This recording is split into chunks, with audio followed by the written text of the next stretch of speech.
Hi, Jesse Williams, Harvesting Product Specialist for Case IH. We're out on the farm today and I've got our 8230 out of the shed, and we're going to go through and zero out our concaves and calibrate our concaves. So that's something I typically recommend to customers that we do on a yearly basis before we go to the field in the fall. That way any wear that we've got on those rasp bars, any wear that we've got on those concaves, we zero them back out, we calibrate them, and then when I set that concave clearance in the cab, that's what it should be at if we come down here and measure it. So we're going to walk through what it takes to run through and calibrate your concaves. Pretty simple procedure overall. We've gone in, I've taken the number 3 separation grade on the left-hand side out of this machine. I'm going to shift my rotor gearbox into neutral.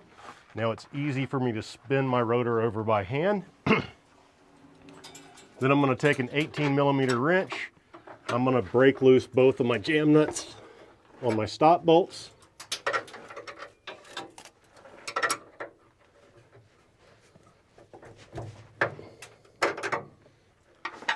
And I'm going to back both of these off about 7 turns.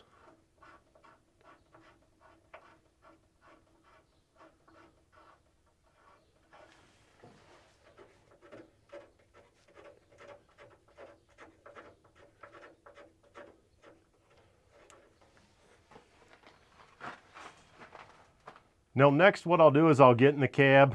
Really works good if you've got a helper to help you. Sit in the cab, key on, and bump that concave clearance switch down while you spin the rotor over by hand until we hit that point where we're just rubbing on those rasp bars.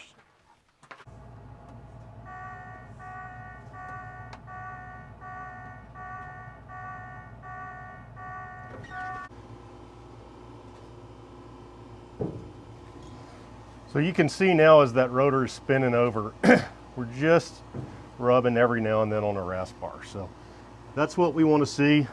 We want to find that point where we've got just a little bit of a rub. And then we want to check. We should have a rasp bar rubbing at the front. We should see that they're rubbing a little bit at the back. And then we're going to look too right down there at the bottom at that 6 o'clock position. That's where we should see those rasp bars rubbing. If we find that our concaves aren't level front to back, we can adjust that with this turnbuckle up here. We can raise or lower the back of the concaves to level them out. Now if you got a mid-range machine, procedure is pretty much the same, except your adjustment for leveling is on the front and not the back. But otherwise your procedure for zeroing them out is going to be the same. So once we found that point, we're going to thread both of our bolts back down until they touch the hanger. I'm going to take a Sharpie .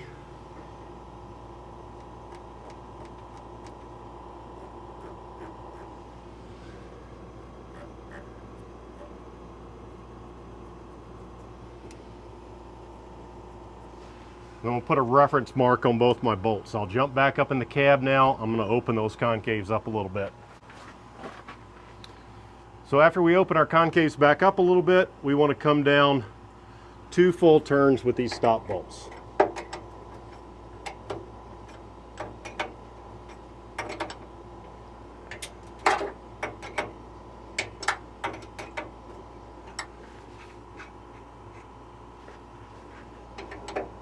And we're going to lock them down.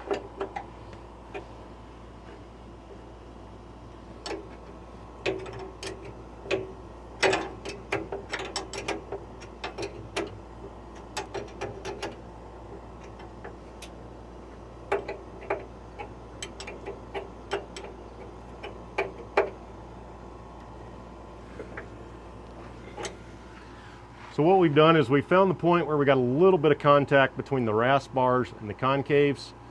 We've opened the concaves up a little bit. We've added just 2 turns of these bolts.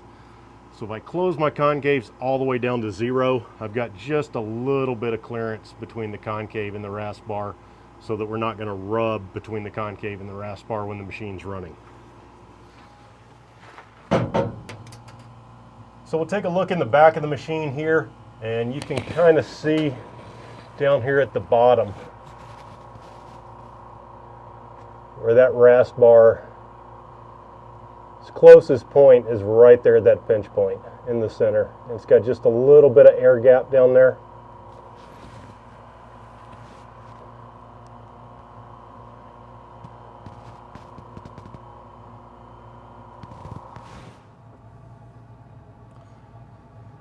So after we found our 0 point with our concaves, we've set our stop bolts down there. We're going to come back in the cab. We're going to go to our calibration tab, select our drop down, and do our concave opening. So when I hit OK, it says working, and it takes a few minutes. What it's going to do is it's going to open those concaves all the way up, close them all the way down, figure out its working range, and set the 0 point when it hits those stop bolts.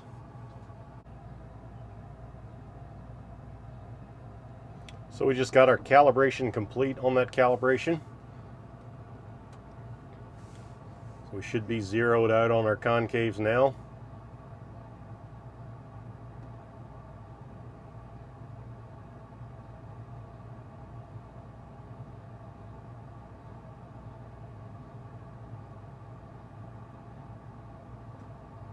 So we're going to set them at 10, and then we'll jump out and we'll take our sieve gauge and we'll check and see how close we are on that calibration. So to check that calibration, we can use our sieve gauge. It's got the 11 millimeter step on there. We set it to 10, so that's going to be fairly close. And it's just a little bit snug when I put it between that rasp bar and that pinch point. Come a little bit this way, it's loose, and go that way, it's loose. So we've got our pinch point in the center where we want it to be. We're zeroed out, and when we set that concave clearance in the cab now, it's actually going to be where it's showing that it is in the cab. So that's going to give us good performance out of our machine.